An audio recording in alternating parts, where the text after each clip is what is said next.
Forget. So my name is Christina. If any of you haven't met me yet, I'm the founder of the Mommy Center.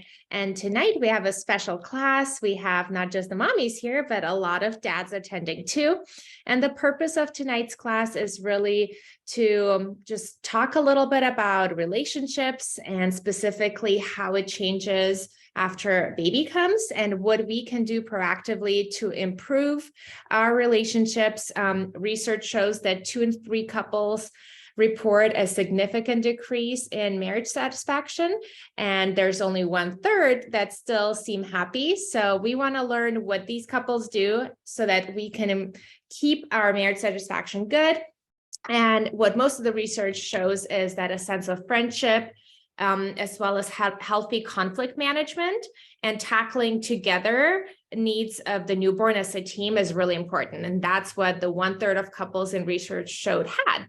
So today we have an amazing speaker with us. Her name is Linda. She has extensive experience in counseling. She is a certified EFT practitioner, a life coach, and a master hypnotherapist. So she has a lot of knowledge, and I have worked with her for a long time now. I've learned so many amazing tools. So I hope you guys find tonight's session helpful. Again, with all of our classes, whenever we start, I let you guys know this is all information and you just take whatever resonates with you. What doesn't sound good, you just toss it. So this is your time to really take whatever you need to take on, and hopefully you'll get away tonight with just a couple of tips, and you guys will have an open conversation about your relationship and hopefully get some good ideas. So Linda, take it away. Well, thank you, Christina. I always admire the work that you do because you are all things baby and all things relationships. So, I really appreciate being here to talk. And it's going to kind of seem like drinking out of a fire hose because we're going to say a lot. And I'm glad you're recording it because I'm available to answer any question. If I say something and it doesn't quite, resonate or be understood, I'm glad to clarify anything that I say. And so my background is in the helping profession, but I learned as I was working with people on success, and I was working with them on having a compelling future, getting rid of addictions, phobias, fears, and problems. I learned that there was a component, a common thread in all of it, and it was relationship. So now we have new parents here in all different stages, either waiting for a baby, have a newborn, have one, have two, all different stages, but it's never too late to, get back and navigate this and build that foundation. So I have a lot of tips for you. And in thinking about this, I just kept writing. So this is the fire hose part. And, everybody will get what they need. And I'm hoping everybody will get some question answered that they have. And so my background not only is in therapy, but I had a lot of background in business. But I have 2 children and they are now in their 40s. And so they have babies. And I'm seeing that in the time when I raised them, very different in these times, because our environment is so much different. Technology is so much different. So, some of these, your guests, their parents seemed like, oh, it was so easy. And I guess in hindsight, it is easy, but I do believe that you have more considerations than I ever did when I was raising my kids. And I think about raising the kids, and it sure was my pleasure. Every year got better. Every year is more exciting. But I always think, and I always say that they did a good job of raising me, because I learned so much. I learned so much about myself. I learned so much about relationships. So here we're going to start here. And one of the first things is you got to have a way to do it. You have to have a strategy. You don't have what you want unless you have a strategy, a way to have it. And so, first of all, we're going to start off with the strategy is going to be proactive. We get pregnant and we get into all of this and we think that, well, millions of people have done this, it'll just all sort of work out, but we have to work it out on purpose. We have to have a way to do it. So, everyone on this call is in the most beautiful time in their marriage and the most challenging time in their marriage. And because it's a sacrifice. And I know I kind of went into it pretty lightly. And then somebody said, you do need to sacrifice for these children. And it's always a sacrifice. And then I realized that, yes, but not at the expense of the couple. I don't want to get wet. Oh, hello. So, so we don't have much time, so I'm going to keep going. And I'm going to tell you a few things about what the couple needs. The couple having children needs to be able to share and also to divide duties and to communicate. What men need is they do need appreciation, and what women need is understanding and help. And the understanding for both is that what happens, it's like the wife is not doing it to the husband, all of these considerations and, maybe problems and, disruptions in new territory. The wife's not doing it to him. A lot of this is doing it to the woman. And also the man, his reaction, he's not trying to do something to the wife. This whole situation is doing it to him. So men need appreciation and women need understanding and help. So having said that, it seems funny, but I didn't believe in it when I was younger, but you need to have date nights. You need to get back and interrupt patterns and have time together. And that will help you from being in that situation where you're always having to do conflict resolution. And conflict resolution, the easiest way for me to guide you in that is to remind you that it could be an opportunity. You could have a conflict, you could have a misunderstanding, but how could it also be an opportunity for this couple to grow and learn and have new basis for resolving things? But if you can pause and if you can sit back and listen, then you're like 80% of the way, knowing that your partner doesn't get up in the morning and think about, oh, I'll see how I can rattle my spouse. So having said that, date nights are an interrupt of the pattern. You're going to get into some patterns with newborns or children in general. And it's a way to interrupt the pattern, get out of the location and be able to talk. And then you're going to say, and I know I did, but I'm tired and I don't look good. I don't feel good. And I'm going to say, do it anyway. A lot of my clients say to me, well, how am I going to be successful at this? How am I going to do this? And my answer is decide to do it. Decide to find the ways every step along the way and decide to make this work. And decide that you married this person, you are with this person for a lot of reasons. And our children are, the best gifts in that.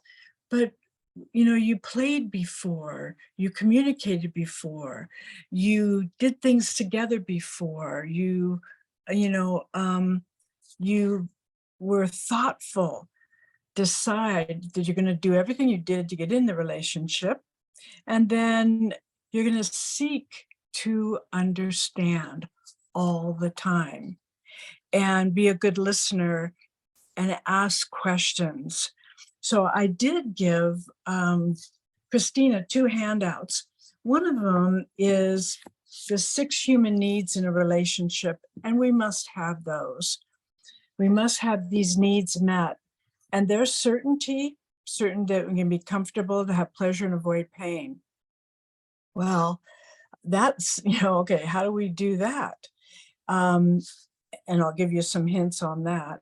We have to have uncertainty. Uncertainty is that way that we learn conflict resolution. How do we see this as an opportunity? How do we grow? We have to feel significant. Every single person needs to feel special, important, needed, and wanted. So no matter what happens in the morning, the unexpected things that happen through the day, the change of appointments or the rush to appointments and maybe doctors and things, think about how we can do it, but still help our partner feel special, important, needed, and wanted. And we have to have love connection. There is probably the love there, but we also have to have connection. And that means that we do things that keep the connection, and we avoid things, stop doing things that break connection. And name calling, sarcasm, criticism, rolling the eyes, just really not listening and understanding, silent treatment, those all break connection. Do whatever you can do to keep the connection. We have to have growth. Everything is either growing or dying, and we need to constantly develop emotionally, intellectually, and spiritually. Well, having children is one of the greatest ways to do it, but remembering to continue to grow together. Have some things that you do together. Children, it's surprising, but children watch you do things together, watch you love each other, and they feel safe and they feel secure and happy, and they model that. Then we have to have contribution. We all desire to go beyond ourselves and our own needs. Everything in the universe contributes beyond itself, or it's eliminated. So we have to have contribution, and we're going to contribute in entirely different ways with our children, and as they grow, and maybe as we have more children, we continue to have new ways that we must contribute and can. So I gave Christina 1 handout. It's called 6 Human Needs in a Relationship. And if we remember, like certainty, how do we make our partner comfortable, feel important, needed, and wanted, have pleasure and avoid pain? How do we do that? So that's a handout you might want her to send to you. Then there's another handout, and this is Strategy for Success. I'd really like each of you to get this, because it talks about the database of a man and the database of a woman. And we are completely different. But what happens is in everyday life, we look through our filters and we think, if my partner loved me, they would do this, this, and this. Well, that's our filters. That's what we would do. So as a woman, well, that's what I would do. And if he loved me, he would do this, this, and this. Well, I didn't want to marry a girl in my situation. And so I was glad that he had the database of a man, and he does what he does. And a lot of that keeps us safe and secure. I'd like you to look at that. But there's a little side note on that handout that's really important. All the anger, all the sadness, all the wounds come up in a love relationship. Relationships are our assignments for spiritual growth, and we don't live happily ever after without that growth. So what what you're going through now and what you've gone through in relationship and partnership and marriage has been an assignment for growth. And if you look at it like that, what can I learn? What can I contribute? And so having said that, I know I know that in these relationships you're going through a lot, and you're navigating new territory. And there is a great book also by John Gottman, and it's called Baby Makes Three. Well, John Gottman is the absolute expert of all time in relationship. And now he's adding the baby to the mix. So a great book about what to do in a relationship and what not to do. And he does talk about criticism and eye rolling and name calling. Those things just kill a relationship. So if you consciously think about in the most difficult times and you decide that I'm not going to assassinate my partner's character. I'm not going to name call. I'm not going to do sarcasm. Sarcasm is actually perceived as an attack. I'm not going to do these things. I'm going to seek to listen and learn and seek to understand. So both going through a lot, both navigating all new territory.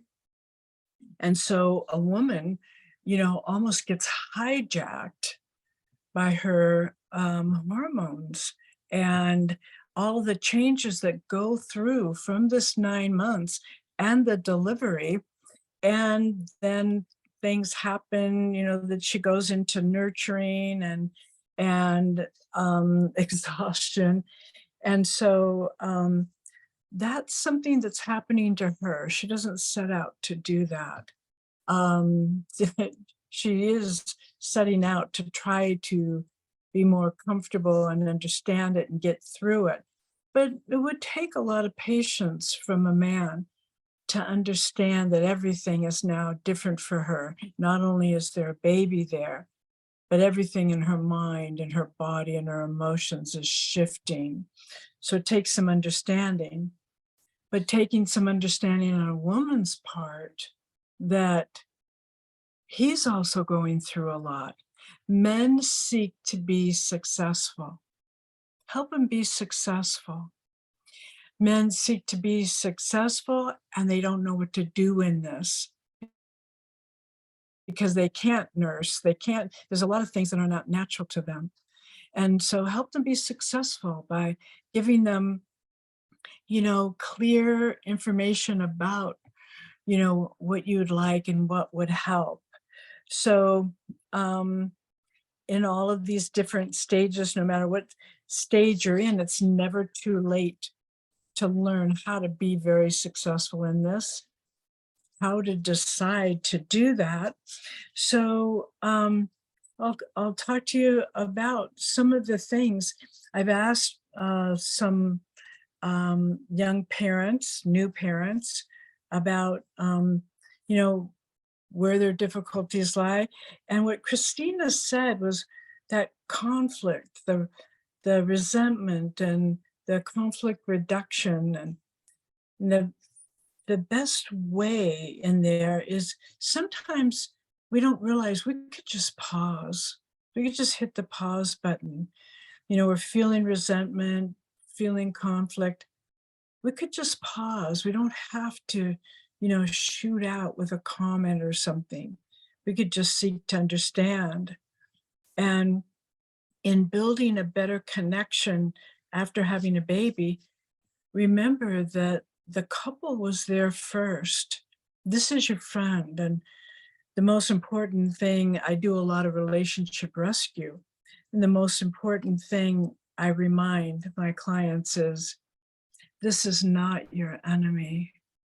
This is your sweetheart, and treat them like a sweetheart.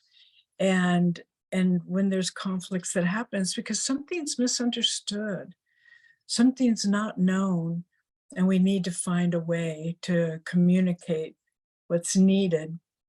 And so decide to stay engaged, decide to stay connected. For a woman, set him up for success, show him how to do these things. Um, in my experience, I am seeing young children, babies, thriving, happy, confident. And it has to do with the parents partnering in this effort, the dads doing the bath time, which settles children down, ready for them to sleep. Children are thriving with dad's participation. And there's more participation than it's ever been. And the kids are thriving from that. So be proactive. It's normal to feel confusion and suffering because of sleep deprivation. That's one of the biggest ones, just tired, exhausted. Things are happening spontaneously. Nothing can be planned. My experience, I was rarely on time anywhere. I really had to, regroup on that.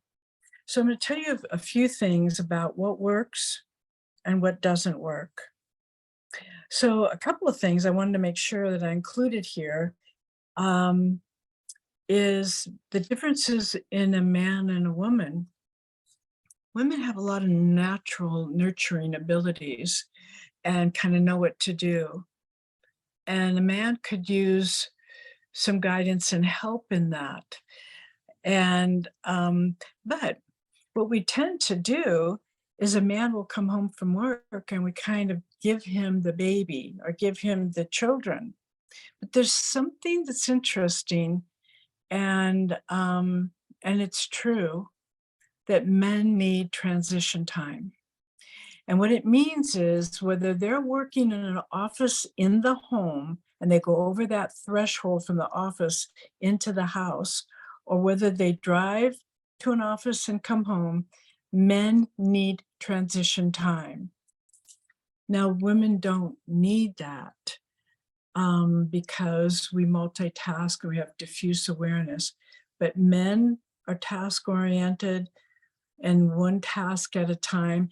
So they transition from work and being in their car and coming in the door, and they need a little bit of time. And I was talking to my son, and he has a 4-year-old and a 7-year-old. And he remembers that his transition time early on was he'd come in the door and grab a beer, and then he felt that he was at home.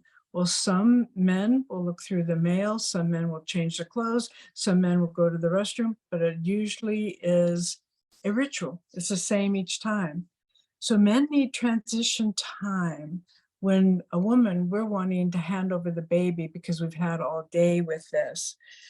But that will be a little tip that will help immensely in how the evening goes, how the relationship goes, is if women, we can be sensitive about transition time, because then we can ask for later on the things that we need. If a man's working from home, he transitions over the threshold of the office and he still needs that. Because they're still in work mode. And then they have to move to family mode. There's this saying, and I think Christina mentioned it at one time we were talking, a happy couple means there'll be a happy baby.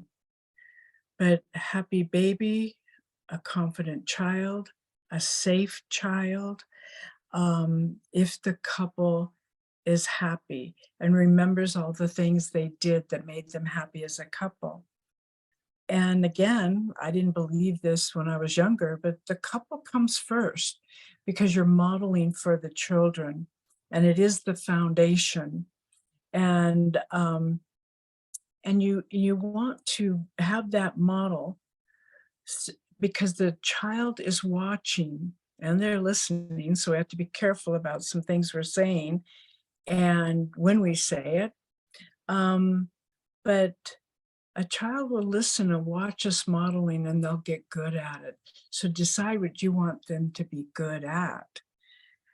You need to have time together and you need to ask for support and you need to ask for what's needed and negotiate.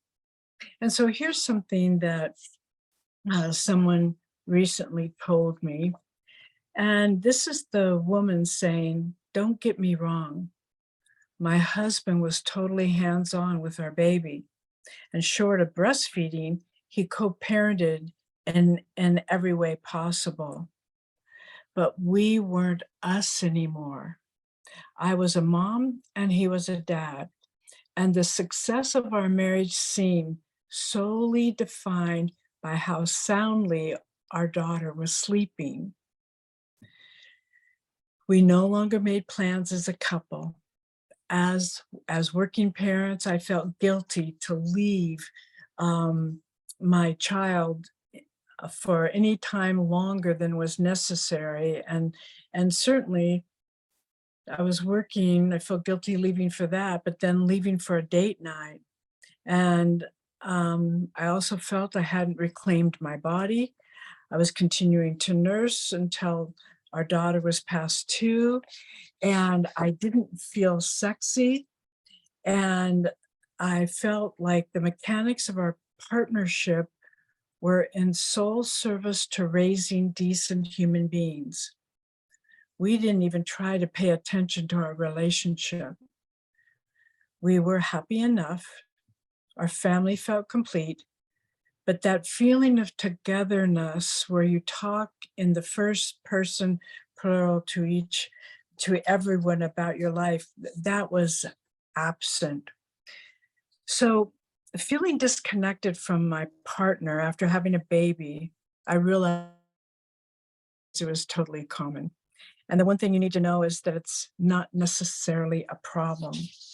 It is an opportunity to grow. So the disconnection felt weird. Why didn't I want to act with my partner the way I did before we had kids? Well, for starters, I was exhausted, mentally, physically, emotionally. And so, because of the nurturing with the kids, you're too drained. You're too drained for non-kid stuff. And watch that and be careful of that. Don't let yourself get drained completely so that you're not getting back in touch with what's important. A woman, her femininity, a man, his masculinity, and the two as a couple. And it's understandable to not feel like touching your partner when your kids are already making you feel touched out. And that's a good way to put it. You get exhausted from that. And so then our partner comes home. And so what are the things that we do when we reconnect with our partner? How you connect at night or coming from work, in the office, at home, how you connect, it actually determines how the evening will go. So always when the partner is coming home, you both seek to find each other and connect. And that is going to determine how the evening is going to go. Don't be too harried, too tired, too much to stop that connection with your partner. So a couple of things here to help you. And it's in this book, so you get a little insight. Baby Makes Three. It teaches you to focus on intimacy and romance. And, they say that men just want one thing, and that's sex. But men report they want two things. They want sex And that gets delayed in the initial time of having children. But they say they want two things. They want sex and they want appreciation. So in the time that it's all new and all of flurry and exhaustion, men do need appreciation.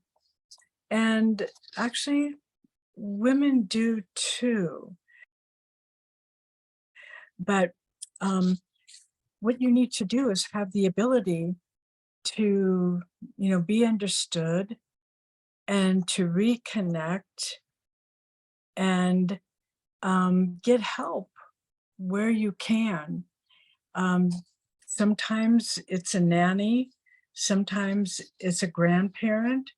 I moved from California to Texas to be with my grandchildren so I could see them grow up, and also to help my son and his wife so they had time. So, find ways to have time, find ways to have help, find ways maybe to have, even if it's just help with the laundry issue, find ways to do that or find ways to partner in doing it. So I pulled up some information that says 17 damn good pieces of marriage advice for new parents. And I wanted to share that with you. And so I'm going to kind of go through that, but then I want to open up for any questions because you probably have something particular for your situation that perhaps I can help with. But let's go through the good pieces of advice for new parents. Sometimes we feel like we're less happy because there's so much going on and we have to readjust. But here's some things that would really help. As much as you can, you want to keep the focus. New parents must always keep in mind their relationship needs their attention.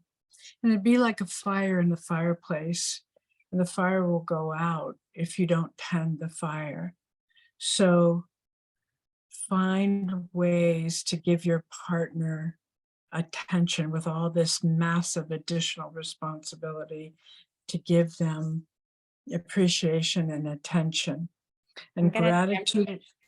Yes. Yeah, as we're talking about that, I thought it'd be really helpful to mention, if any of you haven't heard of love languages, make sure you look that up. I think a lot of couples, as I've taught my classes, have mentioned how much their love language has changed. So if you've done the quiz before, make sure to do it again. After having a baby, for a lot of women, it does change, and even for men. Yes. So on the website, there's a lot of helpful tips based on what your partner's love language is. You're basically needing to learn how to show love in their language. So whatever you may receive as love might not be how they receive it. So that's really helpful to look at and make sure that you're on the same page and you know what your partner would really appreciate, as Linda's talking about showing appreciation. If your partner's love language is act of service, that might be doing the laundry. Maybe it's, helping watch the kids, or if it's a touch, maybe they would love a hug. So just be aware. And sometimes, conflict could be really avoided by doing and speaking in the right love language. So I hope that you guys find that helpful as well, as we're talking about how to show appreciation. And Christina, that is excellent, because the best therapists in the business will say that, well, what did you do to help them? People want to know. And they said, I just interpreted for them. I just interpreted what they were saying. They were speaking different languages, and we respond, to different ways. And now Gottman's book and the love languages, some new parents are going to say, in my spare time. When am I going to do that? Do it on audio and just loop it. actually go to bed and the two of you are reading it together, like this adventure, like this research. We're going to learn how to do this, and we're going to learn how to do it really well. And the thing is if my love language is touch, and my husband keeps coming and saying wonderful things to me, I'm rolling my eyes and going, am I getting my needs met? Because he doesn't know that. And also, whatever your love language is, you will tend to fire off to your person. So his is words, that's what he needs. So he'll fire that off to me. I really need touch. So it's good to understand that. And what you're doing is you're spending the time now to save time. So you go, how am I going to do this? How am I going to learn this? No, it's kind of like, well, I can't afford to, to do this training or this learning. Well, a lot of times you can't afford not to. So thank you. That was perfect. So express that gratitude for your partner, and you do by understanding their love language, like meeting them in their world. And then, of course, the things that I'm saying is, it's all easier said than done. But don't give up, because a lot of these things are opportunities to grow and evolve. So I mentioned this: greet one another with affection. How we wake up in the morning, how we greet each other from work, and now we could have she's working, he's working, how we do that. Yes, we come in and it's a whirlwind, but make sure you connect with your partner first. That really sets up a lifelong understanding, appreciation for your children. They see what you do and they model that, and they learn about relationships. Another key to help you is, don't put the kids between you, literally. We have babies and we put them in bed between us. The mama might get in the back seat with the baby in the car seat. And what happens is we keep making that disconnection. We do that. Sometimes we do it. Don't make that be something that you do all the time, because pretty soon your child is 6 and the parents are separated, because the child's always in there. It's important that your kids don't kind of form a separation between you, literally, figuratively. So you want to make sure that also, if there's some discord, you don't put the child in the middle, because it's easy to be attentive to the child, but you're creating further separation for the two of you. This is a big one, a good one. Don't make assumptions about housework and duties around the house. Talk about who's doing what and make it a routine that, hey, maybe he's doing all the laundry. Maybe she's doing all the cooking. And nowadays, a lot of men want to do the cooking, but divide up what has to be done in the household, and then make it a routine and do it consistently. Because also, kids are much healthier when there are routines and there's duties. And then as they get older, you start teaching them some of those duties. So make a list of everything that has to be done and then divide it up. And you can also adjust, but divide it up to start with, because what will happen is a baby's there and you get in the flurry of everything that has to be done and all the changes in the day, and then nothing's getting done around the house, or there's resentment that's getting built up because one partner might perceive that another partner is not pulling their weight or helping, or that, well, that's woman's work or something like that. So be sure to sit down and list all the things that have to be done. And I saw my son being very successful. He came in, had a little bit of transition time when he came in the door. And he's the one that he actually wanted to feed the baby. So he fed the baby and he had bath time. And then the reading the book time, putting the baby to bed so she could decompress and she could come in and be around that. But that was his connection. And I see his little boys are so healthy and so smart because he connected with them and he took those as his duties. So divide that up. It's also not a 50-50 split of the household. You have to see what goes on in your household and divide it up so you know who's going to do what.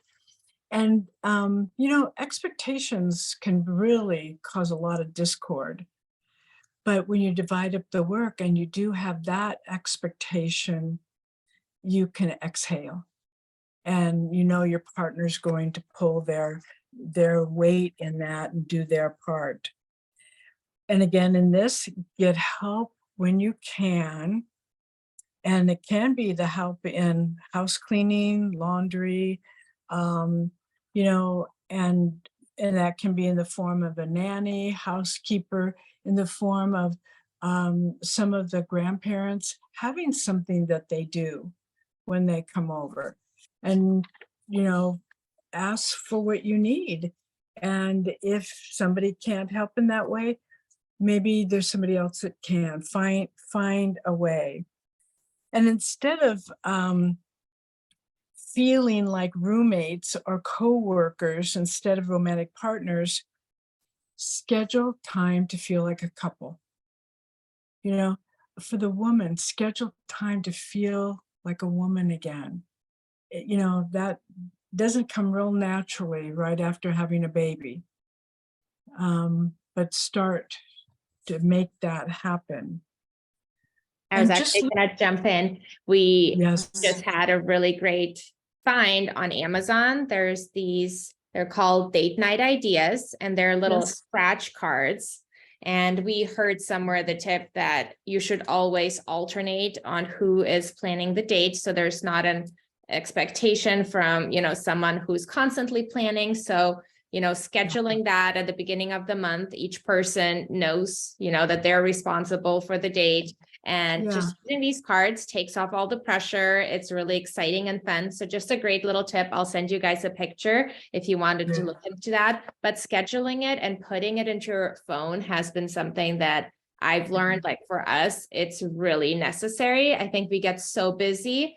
And unless we put it in our phones and both of us has it in there, it's not going to happen. So that's just really the best advice I can give you from someone who has struggled with that. I hope you guys can find the time to at least schedule it and then really stick to it. That's so important. And it seems like we'll always go to the place of least resistance. We'll let that one go. But then you forgot that you needed to go outside of the house and do something that connects the two of you to interrupt the patterns.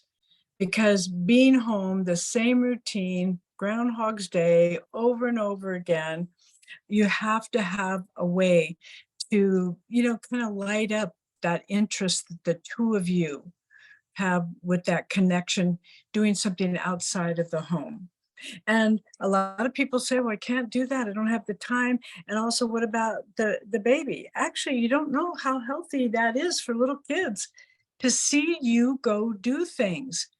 And it helps them, be able to have other authority and socialize if they have someone coming in to watch them or put them to bed or be there, while you're on date night. It's really important. One of the things, you're in Southern California, and some of my clients say, well, I don't know what to do. Well, go make a list of 12 restaurants that you haven't been to or you'd like to go back to. Make the list and then just start going down that list and go to a restaurant. It doesn't even have to be really expensive, because for a couple, you could just go up to the bar and have hors d'oeuvres and something to drink. And it could be like you used to do when you met. And so, and make it fun. And there's a lot of free things to do too for date night, especially because the weather's going to start to get nice, walking on the piers, walking on the beach, you know, taking a ride. But it's important that you get back, you know, to each other. And then if there is some discord right now, get help to solve that so that you can get back to having fun. And listen to your partner, listen to what they say. But, you know, here's one of the things that we do. They say something and then, you know, maybe we're offended or something and we go, oh, okay. And we never inquired about it. We never said, tell me about it. Well, what else? How can I help? And then sometimes it's important to get help outside, because you have another person there that can see both parts and both sides, that can guide you and help you navigate to success. Start routines early and do them often. Manage your expectations. No matter what, speak to each other respectively.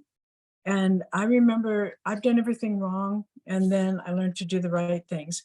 But I got a little sloppy and I wasn't respectful. And I thought I was righteous. I had a right, and I had no right.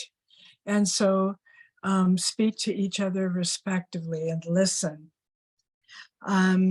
So I've talked about, okay, in communication, the connection breakers are name calling, criticism, sarcasm, silent treatment, eye rolling. You could just pause. You could just breathe while your partner is communicating something to you, because what's possible? What's possible with what you're hearing? And if you can't handle it, get somebody that can help interpret that all. You need to focus on being responsible for how your actions affect another person. And you're tired and you've had it, but sometimes you just need to pause and have basic human considerations. So here's some summarizing. Seek help to get through some of your new roles and expectations and needs. And it's surprising if you do get help where needed, how good it feels to be heard. You know, sometimes it's easier for you to say something to your partner when it's in front of somebody else. As counterintuitive as that is, sometimes it's easier because somebody can sort that for the couple. So the marriage comes first. And remember what you did in the beginning, to be connected, to have fun, to be intimate, to play, talk and do the things you did then, be thoughtful and playful. Remember all those things you did and do them again, the best that you can. And in terms of conflict resolution, the best thing to do is listen. Listen, because, you know, there's always something in what they're saying that perhaps could have a new opportunity. So now, Christina, is there anything that I glossed over too fast, or are we ready for questions? I think that was great. One thing that I recently heard and I found really interesting is children benefit from resolution more than from peace. And I think a lot of parents think, you know, I should avoid conflict. I don't want to argue. but I want to reinforce and like remind everyone that every relationship will have conflict. There's no relationship where couples don't argue, don't have disagreements. People get hurt. That's just human nature. So I want to remind you that kids really benefit from conflict resolution rather than peace. So you want to model to your child how to apologize, how to solve the problem, because it'll go such a long way. You want to raise a generation, you know, of kids who are used to this. So hopefully that will give you also more motivation to find the time to apologize to your spouse if you were wrong. And really, there's one term that I've heard before, it's called the do-over. And that's always something you can use. You know, if you messed up, just ask your spouse for a do-over. No one ever will say, no, there's no do-over. You know, it's such an easy thing to kind of lighten the mood. And if you messed up, sometimes all you need is maybe make it a little silly and say like, oops, that was bad. Or, you know, like make it not so serious, and finding the right way to apologize can really go a long way. And I have learned that in our relationship as well. I think that's a really important thing that I hope you guys can take away as well, is just staying away from that notion of, okay, if we fight, that's a bad thing. No, fighting is healthy as long as it's done in a correct and respectful way. So just remember to do that. And I'll send you guys all also a little handout from the Gottman Institute that talks about the 4 horsemen. It's like the different things that we do wrong and the antidotes to it. So hopefully you guys can look over, if you're doing some of these, what you can do instead. And yeah, does anyone have any questions? Feel free to unmute yourself and ask them or write them in the chat. Otherwise, I also, if you guys have anything, feel free to write it down. Also wanted to mention what we started doing is doing a weekly business meeting on Sunday nights. And we've heard that from someone. And I think it's a really helpful tool for the relationship, and how Linda talked about, you know, dividing up chores, but like setting a specific date and having it at a specific time could help, you know, sit together as a couple and really, you know, think about maybe whether it's meal planning, chores, all of that. So it is kind of planned in, and you guys can get that done. Yeah, you know, that is the family meetings too. It is the business of the marriage meeting, and then in the future it's family meetings. And a lot of people skip over that, but they are very rich in information and resolution, and they're very important. Yeah. Does anyone have any questions? I know it was a lot of great information.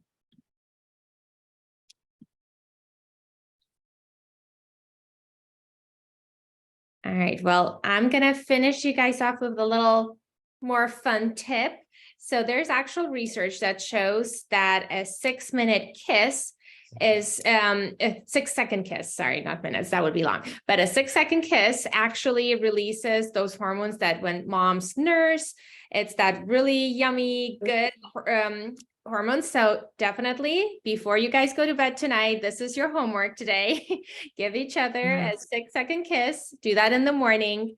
Make sure, you know, you implement that. It's so easy. And when you watch couples who do kiss for the 6 seconds, it's so different than giving a quick just swooch here and there. It does, you can see how couples just kind of melt into each other. It is something that we don't think about really, but it is such an incredible little tool you can, you know, start using every day. So try to challenge yourself and keep each other accountable to use that. Okay, so we have here one question. Are we able to access the recording? Yes, I will send the link to all of you. And then as well, the handouts that Linda sent me and some other little resources that hopefully you guys can get some more help with. Great.